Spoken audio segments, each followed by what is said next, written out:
بسم اللہ الرحمن الرحیم۔ میں ہوں آپ کا ہوسٹ غلام مرتضیٰ اور آپ دیکھ رہے ہیں دارالفلاح میڈیا۔ دارالفلاح میڈیا سے ایک مرتبہ پھر آپ کے بہت سارے سوالات کے ساتھ آپ کی خدمت میں حاضر ہوئے ہیں۔ آپ حضرات کا بڑا اصرار رہا کہ اس پروگرام کو جاری رکھا جائے، لیکن اس پروگرام کے لیے وقت نکالنا، چونکہ علامہ صاحب بھی بہت زیادہ مصروف تھے، درس قرآن کا سلسلہ بھی الحمدللہ جاری ہے اور اس کے ساتھ پروگرامات بھی ہوتے ہیں، ملاقاتیں بھی ہوتی ہیں، تو اس دوران وقت نکالنا کافی مشکل ہو گیا تھا۔ تو اب انشاءاللہ تعالی ہم نے اس سلسلے کو شروع کیا ہے کہ جس سلسلے کے اندر انشاءاللہ ہم آپ کے ہفتہ وار سوالات جو ہوں گے ان کو اس پروگرام کا حصہ بنائیں گے۔ آپ نے جو بھی سوال پوچھنا ہو، آپ جہاں پر ویڈیو دیکھ رہے ہیں اس کے کامنٹ کے اندر اپنا سوال پوچھ سکتے ہیں، اور اسی طرح اسکرین کے اوپر جو نمبر آ رہا ہے اس پر آپ اپنا سوال واٹس ایپ کر کے آپ ہم سے سوال پوچھ سکتے ہیں۔ ہم کوشش کریں گے کہ آپ کے تمام تر سوالوں کو اس پروگرام کا حصہ ضرور بنایا جائے۔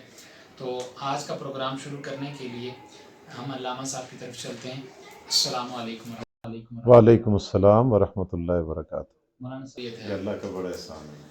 آپ کے اس پروگرام کی لوگوں کو بڑی خوشی بھی ہوتی ہے اور انتظار بھی کرتے ہیں۔ جی آپ کا شکریہ، آپ نے ایک مرتبہ پھر سے اس کے لیے وقت نکالا۔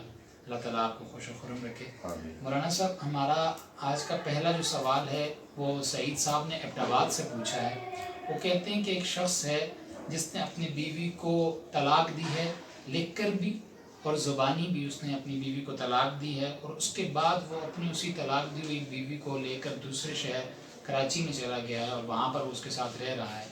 ایسا کرنا جائز ہے؟ طلاق کی کیا حیثیت ہوتی ہے اور طلاق کس طریقے سے واقع ہوتی ہے؟ اس کے اوپر کچھ روشنی ڈالیے۔ طلاق کس طرح؟ وہ ایک دی ہے، دو دی ہیں، تین دی؟ طلاقیں انہوں نے لکھ کر بھی دی ہیں اور زبانی بھی 3 طلاقیں دی ہیں۔ اچھا۔ اس کے بعد بھی وہ ان کو لے کر دوسرے شہر چلے گئے اور وہاں پر ان کے ساتھ رہ گئے۔ انتہائی افسوس کی بات ہے۔ دیکھیں، بعض رشتے وہ ہیں جنہیں اللہ تبارک و تعالیٰ نے بنایا ہے، اور بعض رشتے وہ ہیں جو انسان خود بناتا ہے۔ جو رشتے اللہ نے بنائے ہیں وہ ختم نہیں ہوتے، ختم کرنے سے بھی ختم نہیں ہوتے۔ جس طرح آپ دیکھیں باپ اور بیٹے کا رشتہ ہے، بیٹا لاکھ کہتا رہے کہ میں اس کو باپ نہیں مانتا، یہ میرا باپ نہیں ہے، یا بیٹا یہ کہے، باپ کا انکار کرے، یا باپ بیٹے کا انکار کرے، تو انکار کرنے سے بھی رشتہ نہیں ٹوٹتا، بہن بھائیوں کا رشتہ نہیں ٹوٹتا۔ لیکن بعض رشتے ایسے ہوتے ہیں جو ہم نے خود قائم کیے ہوتے ہیں۔ جو ہمارے قائم کردہ رشتے ہیں ان میں ایک نکاح کا رشتہ ہے، کیونکہ یہ ہم نے بنایا ہے۔ ایک اجنبیہ کے ساتھ جب نکاح ہوتا ہے تو وہ آپ کی بیوی بن جاتی ہے، آپ کا حرم بن جاتی ہے۔ تو یہ رشتہ چونکہ ہم بناتے ہیں، اور اللہ پاک نے اس کو توڑنے کا اختیار بھی دیا ہے۔ جس طرح نکاح سے یہ رشتہ بن جاتا ہے، طلاق سے یہ رشتہ ٹوٹ جاتا ہے۔ اور طلاقیں 3 ہیں۔ قرآن کریم کے اندر صراحت کے ساتھ ان طلاقوں کا ذکر ہے، جو میں بھی جانتا ہوں، آپ بھی جانتے ہیں، پوری دنیا جانتی ہے۔ اب 3 طلاقیں دینے کے بعد بیوی بیوی نہیں رہتی، وہ اس کے نکاح سے نکل جاتی ہے، خواہ وہ یک بارگی کے ساتھ دے یا وہ اس کے طلاق کا جو سنت طریقے ہے اس طرح دے۔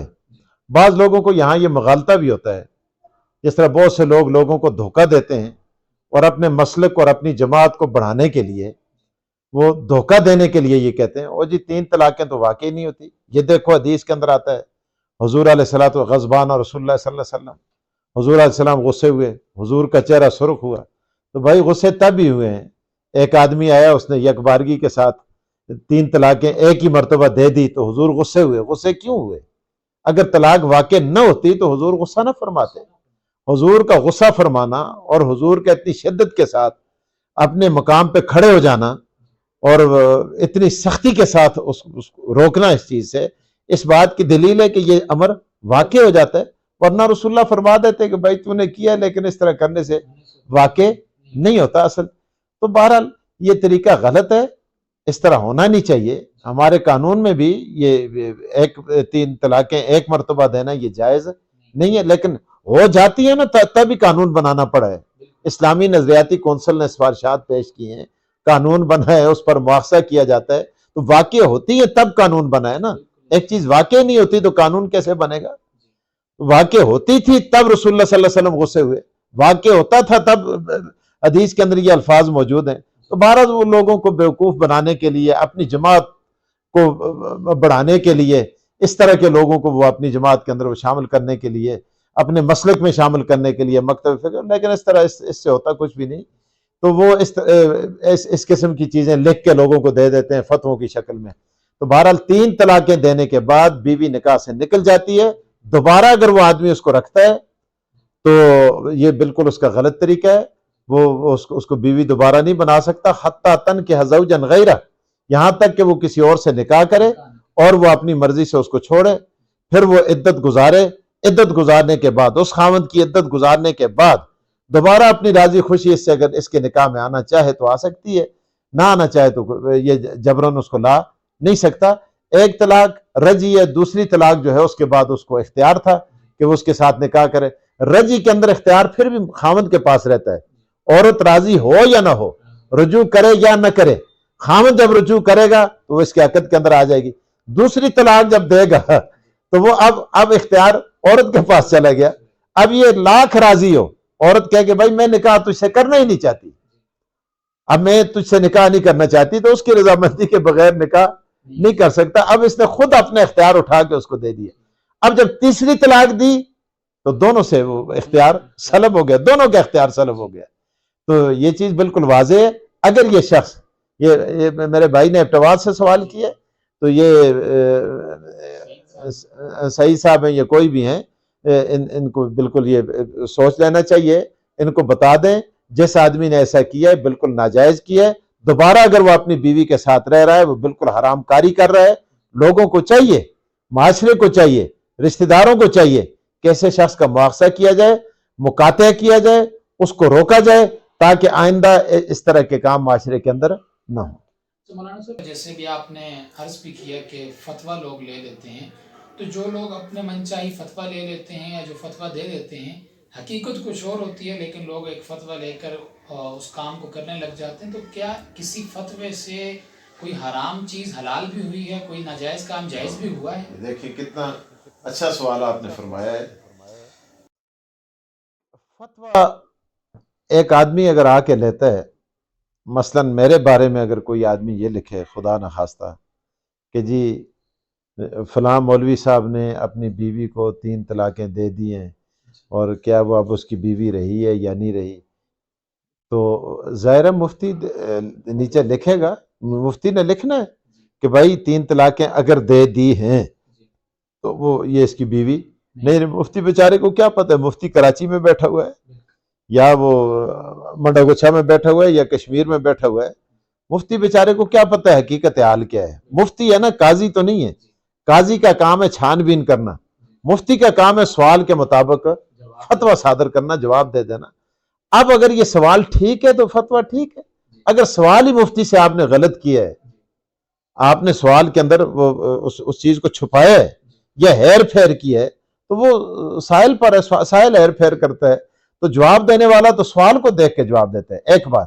دوسری بات یہ کہ اگر کوئی آدمی غلط جواب دیتا ہے، مثلا آپ کسی مفتی سے یہ کہتے ہیں جا کے کہ بھائی فلاں آدمی نے واقعی اس نے 3 طلاقیں دی ہوتی ہیں، اور پھر وہ مفتی فتویٰ دے دیتا ہے، تو مفتی کے فتویٰ دینے سے جائز ناجائز نہیں ہوتا، ناجائز جائز نہیں ہوتا، حلال حرام نہیں ہوتا، حرام حلال نہیں ہوتا، جب تک فی الواقع وہ چیز شریعت کے مطابق نہ ہو.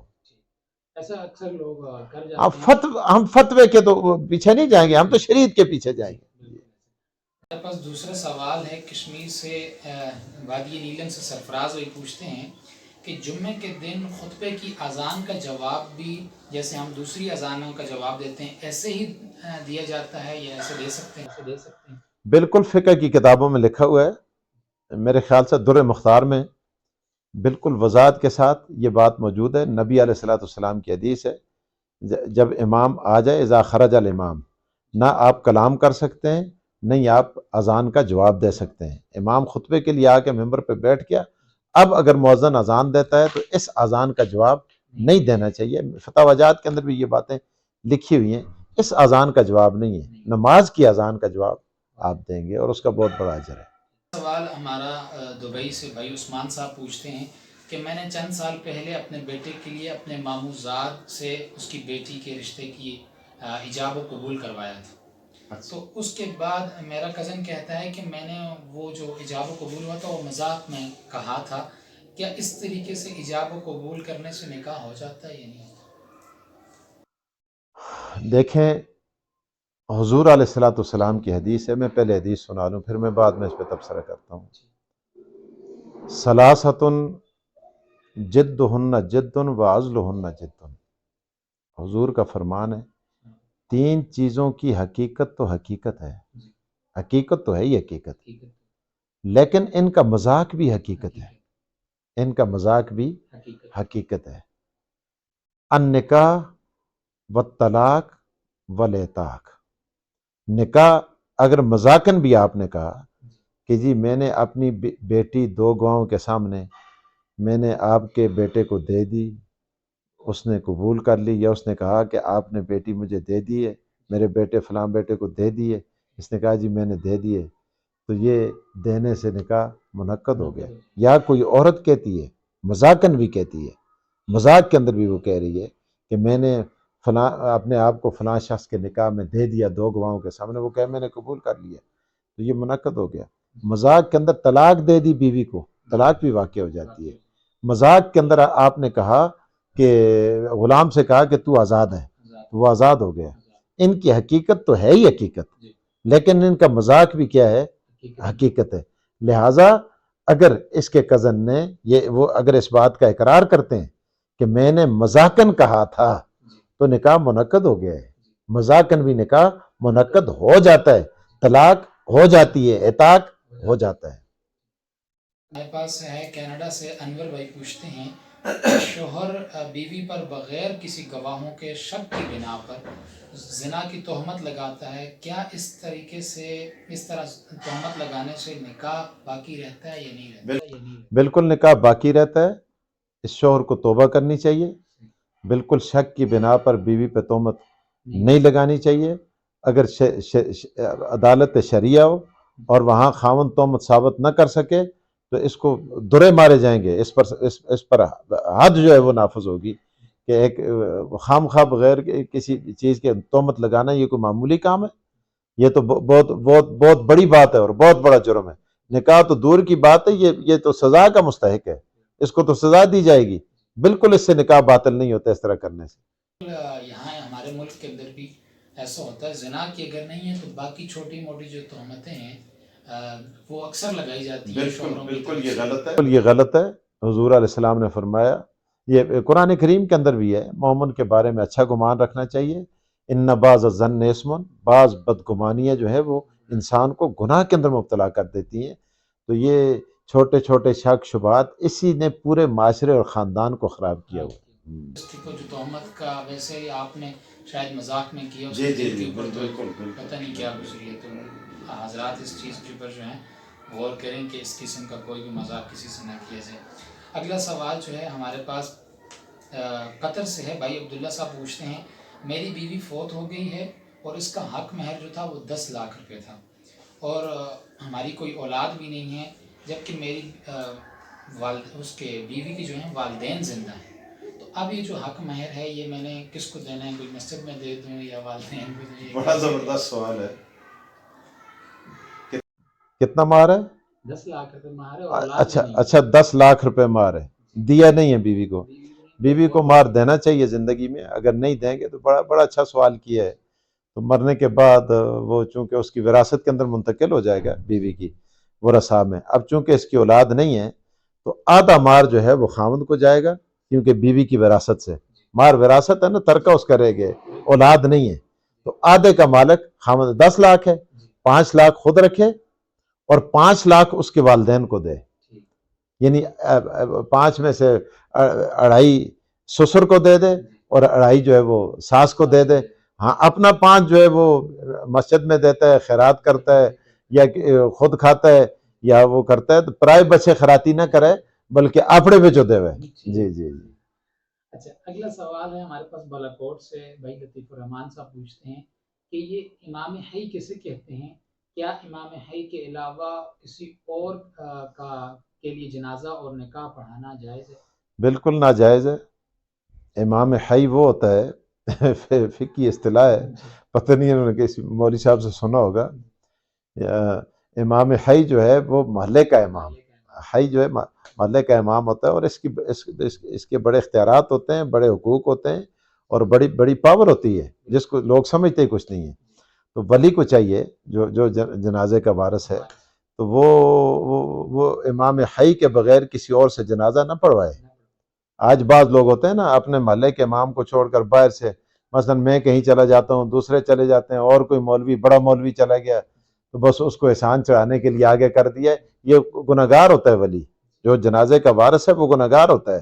اس کو آگے کر کے اور اس کو امام حی کی دل شکنی کر کے پیچھے کرتا ہے, دل آزاری کرتا ہے. ہاں اگر وہ خود امام حی آگے کہتا ہے مولوی صاحب سے, اس کے کوئی استاذ ہیں یا بڑے بزرگ ہیں یا کوئی پیر آئے ہوئے ہیں, وہ کہتا ہے جی میں اپنے مرضی سے آپ کو اجازت دیتا ہوں, تو اس میں تو کوئی حرج نہیں ہے. ایک اور مسئلہ یہاں ہدایت میں لکھا ہوا ہے, اگر ولی میت وصیت کر کے مر جائے کہ جی میرا جنازہ فلاں بزرگ پڑھائیں, یہاں امام حی بھی موجود ہے, اور یہاں ولی کہتا بھی ہے کہ جی وصیت کی ہے, تو یہ وصیت بھی باطل ہوتی ہے. یہ ایسی وصیت ہے کیونکہ غیر شرعی ہے نا. شریعت کیا کہتی ہے, امام حی پڑھائے, لیکن یہ وصیت کیا کر رہے ہیں, نہیں جی میرا جنازہ فلاں پڑھائے. اگر امام حی اکڑ جاتا ہے, کہتے ہیں نہیں جی میں پڑھاؤں گا, میں نہیں دیتا کسی کو اجازت, تو اب اگر زبردستی آپ کریں گے تو آپ گناہگار ہوں گے. تو یہاں پر وصیت کو بھی توڑنا چاہیے, وصیت کو توڑ کے امام حی کو آگے کرنا چاہیے. کلپ بھی بڑا وائرل ہوا تھا کہ آج کل لوگ جو ہیں باپ کا جنازہ پڑھا کے بھی احسان کرتے ہیں. ہاں بالکل بالکل یہی ہوتا ہے. اچھا, اگلا سوال ہمارے پاس دبئی سے ہے. بھائی انس صاحب پوچھتے ہیں, اگر کوئی شخص وضو کر رہا تھا اور اس کے وضو کے پانی کے جو چھینٹے ہیں اس کے کپڑوں پر لگ گئے, تو کپڑے کیا پاک رہیں گے یا ناپاک ہو جائیں گے؟ زبردست سوال اب آپ نے اکٹھے کیے ہیں ماشاءاللہ. یہ کافی دنوں سے میرے خیال آپ کے پاس میسیجز آتے رہے ہیں. تو یہ غلام مرتضیٰ بھائی, پانی کی اقسام فقہ کی کتابوں میں لکھی ہوئی ہیں, نور العزا میں بھی ہیں, باقی بڑی کتابوں میں بھی ہیں. نور العزا کا نام میں نے اس لیے لیا کہ چونکہ آج ہر آدمی کی اس تک رسائی ممکن بھی ہے. یہ فقہ کی پہلی ابتدائی کتاب ہے, میرا خیال ہے پہلے دوسرے درجے میں یہ پڑھائی جاتی ہے.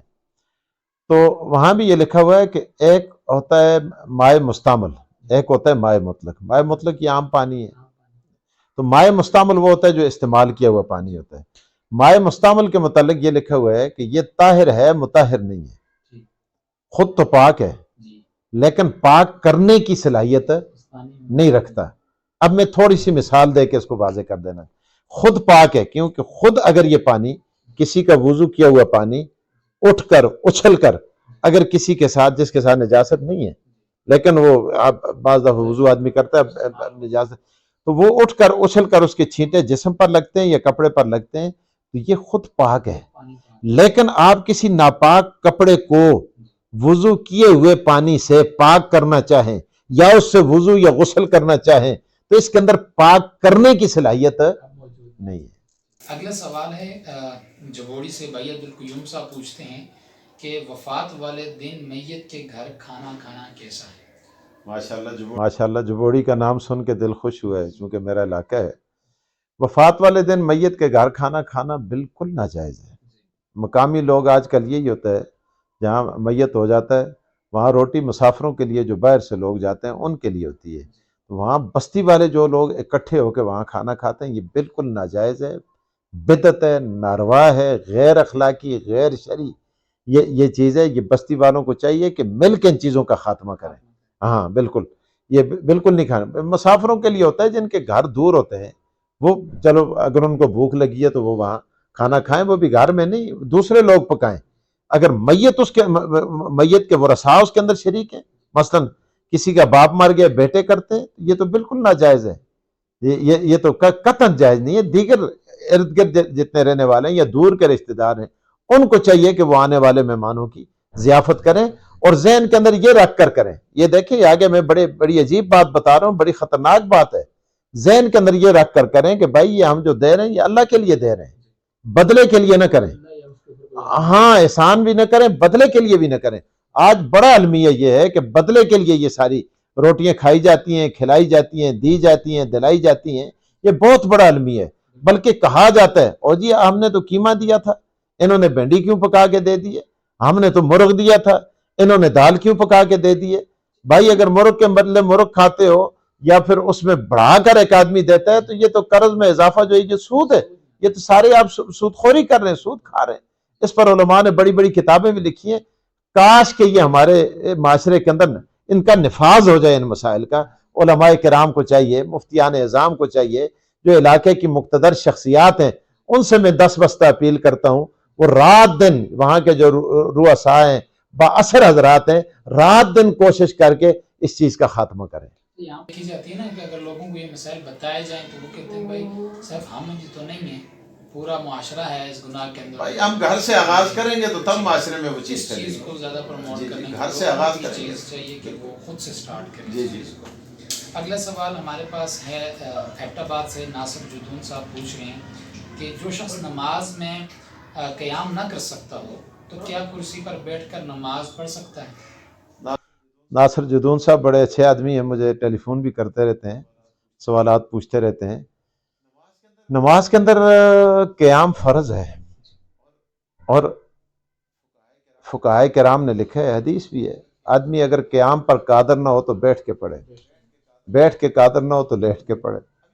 اب یہ کرسی پہ بیٹھنا، یہ کرسیاں جو ہیں یہ یہودیوں کے عبادت خانوں میں ہوتی ہیں، عیسائیوں کے چرچ میں ہوتی ہیں، یہ باقی چیزوں میں ہوتی ہیں۔ مساجد کے اندر یہ کرسیوں کا رواج یہ بالکل اچھا نہیں ہے۔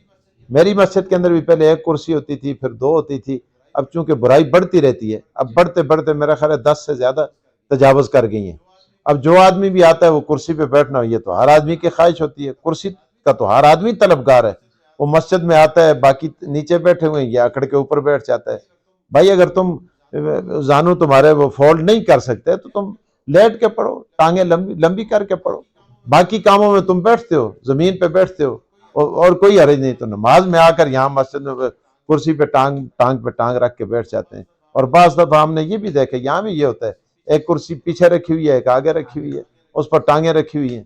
تو یہ مسجدوں کے اندر یہ دن بدن جو کرسیوں کا رواج جو ہے یہ بڑھ رہا ہے، یہ انتہائی خطرناک ہے، اور اس کا خاتمہ ہونا چاہیے۔ یہ چیز بھی ہے نا، کچھ لوگ نیچے بیٹھے ہیں تو ایک کوئی کرسی کے اوپر بیٹھنے میں انسان کے اندر ایک تکبر پیدا ہوتا ہے۔ ایک دوسری بات یہ بھی ہے، زمین پر جب آدمی بیٹھتا ہے نا تو یہ اس کے زیادہ قریب ہے، جتنا زمین کے زیادہ قریب ہوگا اس کے اندر خشوع اور خضوع پایا جائے گا۔ اگلا سوال ہمارے پاس لانڈی کراچی سے ہے، ملک سلطان صاحب پوچھتے ہیں کہ جس مسلمان کی نماز کی گواہی نہ ملتی ہو اس کی نماز جنازہ پڑھائی جائے گی؟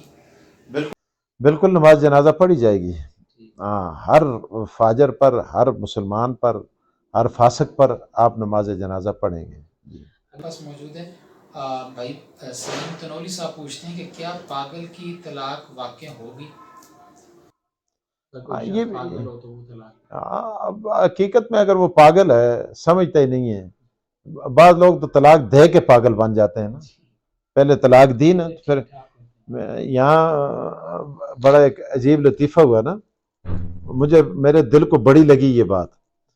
ہمارے رشتہ داری میں بھی آتے ہیں تو یہاں لڑکا آیا، کہنے لگا جی بس میرے ذہن پر بڑا وہ بوجھ تھا، یہ تھا وہ تھا، پرچیاں لے آیا ڈاکٹروں کی، یہ وہ فلاں۔ تو اس کی بیوی بھی آئی، اس نے کہا عجیب بات ہے، یہ ایجاب قبول کرتے وقت یہ سیدھا تھا، پاگل نہیں تھا، تو اب طلاق دے کہ یہ پاگل ہو گیا ہے۔ تو پاگل کی طلاق تو واقع ہو جاتی ہے، لیکن یہ پاگل بن جانا، اپنے آپ کو زبردستی پاگل بنا دینا، یہ غیر شرعی ہیلا اور شریعت کے ساتھ مذاق ہے۔ اللہ تو دیکھ رہا ہے نا، تو پھر ایسا آدمی پھر حقیقت میں بھی پاگل ہو جاتا ہے۔ جزاک اللہ مولانا صاحب، آپ نے ہمیں وقت دیا اور لوگوں کے سوالات کے جوابات دیے۔ اللہ تعالیٰ آپ کے علم عمل میں برکت عطا فرمائے۔ سب سننے والوں کو، پوچھنے والوں کو میرا سلام عرض کیا کریں، اور میرے لیے دعاؤں کی درخواست۔ آج کے آپ کے تمام سوالاتوں کا ہم نے کوشش کی کہ ان تمام سوالات جو ضروری اور اہم تھے ہم نے انہیں اس پروگرام کا حصہ بنایا ہے۔ تو انشاءاللہ اس سلسلے کو ہم آگے بھی اسی طریقے سے چلا کر رکھیں گے۔ آپ نے جو سوال بھی پوچھنا ہو، جہاں ویڈیو دیکھ رہے ہیں، جس پلیٹ فارم پر بھی، اس کے نیچے کمنٹ بھی کر سکتے ہیں، ہم آپ کے تمام کمنٹس کو پڑھتے ہیں اور اسی طرح اسکرین کے اوپر جو نمبر آ رہا ہے اس نمبر کے اوپر بھی آپ اپنا سوال جو ہے وہ واٹس ایپ کر سکتے ہیں. انشاءاللہ آپ کے تمام سوالوں کو ہم کوشش کریں گے کہ اس پروگرام کا حصہ ضرور بنایا جائے. اگلے پروگرام تک ہمیں اجازت دیجیے. اللہ حافظ.